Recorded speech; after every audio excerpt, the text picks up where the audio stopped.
দর্শক, এই ভাইরাল ভিডিওটি দেখুন, তারপরে আমি এই ভিডিওর প্রশ্নে আলোচনায় আসছি।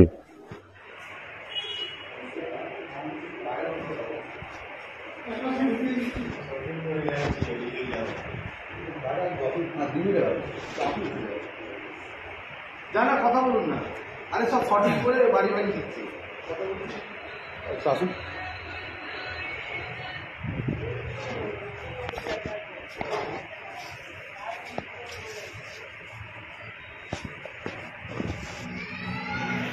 রাজেশ মন্ডল, রাজেশ কুমার মন্ডল। আপনি আপনার কাজটা বাড়ি বাড়ি ঘুরে আপনি সমিতি বা কোনো নির্দিষ্ট সকাল থেকে তো বাড়ি বাড়ি এটাকে তো জিজ্ঞেস করুন। আপনি সকাল থেকে হোক রাত্রি থেকে হোক পশ্চিমবঙ্গে পুরোটা বাংলাতে পুরো জায়গায় এখন ঘুরে ঘুরে দিচ্ছে। আপনি কেন ভিডিও করছেন কেন? কি ব্যাপার? ভিডিও করবে না? ভিডিওটা করবে না কেন আপনি আমাকে বলুন। আপনার আই কার্ড দেখি, আই কার্ডটা দেখিয়ে শুনুন। আপনি কথাটা শুনুন। আপনি একটা বিএলও, আপনার কাজ হচ্ছে বাড়ি বাড়ি গিয়ে স্লিপ দেওয়া। আপনি একটা ইন্ডিভিজুয়াল কোনো পাড়ায় কোনো সমিতি কোনো পার্টি অফিস কোনো মন্ত্রী যেতে পারেন না। আপনার কাজটা আপনি বলুন। আপনি একটা সরকারি অফিসার, আপনি কেন এখানে এসছেন? বাড়ি বাড়ি আপনি যাবেন না। আপনি আমাকে বললেন কি ফোনে 300 মাত্র ফর্ম এসছে, তার জন্য আমি এক জায়গায় লোককে ডাকছি। এটা কেন আপনি করলেন? কোন লোককে আপনি ডেকেছেন? না, আপনি আপনাদের চেনাশোনা লোককে ডেকে ফর্মটা দিয়ে ডাকছি না। তাহলে আপনি এখানে কেন আসেন ফর্ম নিয়ে? এইখানে এটা কি সরকারি জায়গা? এটা সরকারি জায়গা? ফর্ম শর্টিং আপনি ঘরে করবেন। আপনি এইখানে একটা সরকারি জায়গা, এটা এটা একটা ক্লাব বা পার্টি অফিস বা মন্দির যা কিছু হতে পারে। না আমরা যাবো না, আমরা যাবো না, আমরা কেউ যাবো না, আমরা কেউ যাবো না। আপনার কাজ হচ্ছে বাড়ি বাড়ি যাওয়া। আপনি ভুল আপনি আপনারা শুনলেন দর্শক, আমাদের ভারতবর্ষের নির্বাচন কমিশনের পক্ষ থেকে ভারতবর্ষের স্বচ্ছ ভোটার তালিকা প্রস্তুত করার যে কর্মযজ্ঞ শুরু করেছেন, যার ইংরেজিতে সংক্ষেপে নাম দিয়েছেন SIR। আর এই কাজকে তুলে নিয়ে আসার জন্য আমাদের রাজ্যের রাজ্য সরকারের কর্মচারী BLO আরও এরাই বুথ লেভেলের অফিসার হিসেবে কাজ করবেন।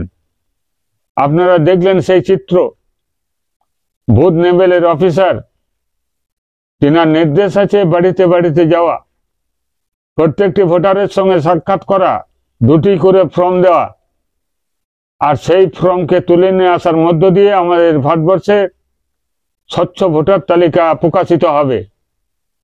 দুর্ভাগ্যের বিষয়, রাজনৈতিক দলের মদতপুষ্ট, রাজনৈতিক দলের দ্বারা প্রভাবিত এই সমস্ত বিএলওকে দিয়ে যদি কারি অফিস ঘরে, কারি খানকা ঘরে, কারি বাড়ির তলায় বসে, কোনো পার্টি অফিসে বসে এই ধরনের তালিকা যদি প্রস্তুত করেন, সেই তালিকা কতখানি স্বচ্ছ হবে এটার প্রশ্নে সন্দেহ থেকেই যাচ্ছে।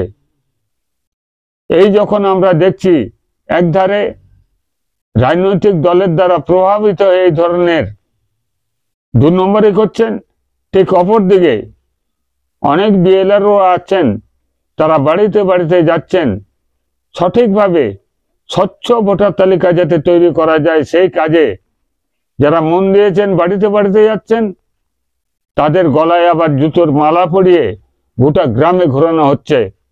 আপনারা সেই চিত্র দেখুন, তারপরে আবার আলোচনায় আসছি। পরিয়ে ঘোরানো হয়েছে এই বুথ লেভেল এজেন্টকে, জুতোর মালা, সেই জুতোর মালা দেখুন। অর্থাৎ একজন, আপনারা দেখলেন দর্শক, ভারতবর্ষের নির্বাচন কমিশনের পক্ষ থেকে ভারতবর্ষের স্বচ্ছ ভোটার তালিকা প্রস্তুত করার যে কর্মযজ্ঞ শুরু করেছেন, সেটা কি আদৌ পশ্চিমবাংলায় সফল হবে? পশ্চিমবাংলায় কি স্বচ্ছ ভোটার তালিকা প্রকাশিত হবে? আমার তো মনে হচ্ছে না। নোটবন্দির মতো দশা হবে। কারণ আমাদের রাজ্যের শাসক চায় না, আমাদের রাজ্যে যারা বিরোধী রাজনৈতিক দল আছে তারা চায় না যে পশ্চিমবাংলায় একটি স্বচ্ছ ভোটার তালিকা প্রকাশিত হোক। তেনারা চান যে আমাদের ভোটার তালিকাতে ভুতুড়ে ভোটারে ভর্তি থাকুক। তেনারা চান বিদেশি অনুপ্রবেশকারী যারা ইতিমধ্যে ভোটার তালিকায় অন্তর্ভুক্ত হয়েছে তারা থাক। স্বাভাবিক কারণেই এই কর্মযজ্ঞ যে বৃথা যাবে এটার প্রশ্নেও কোনো সন্দেহ নেই। আপনারা যারা হুদিস টিভি দেখছেন, হুদিস টিভির কমেন্ট বক্সে আপনাদের গুরুত্বপূর্ণ মতামত অবশ্যই দেবেন। সকলকে নমস্কার।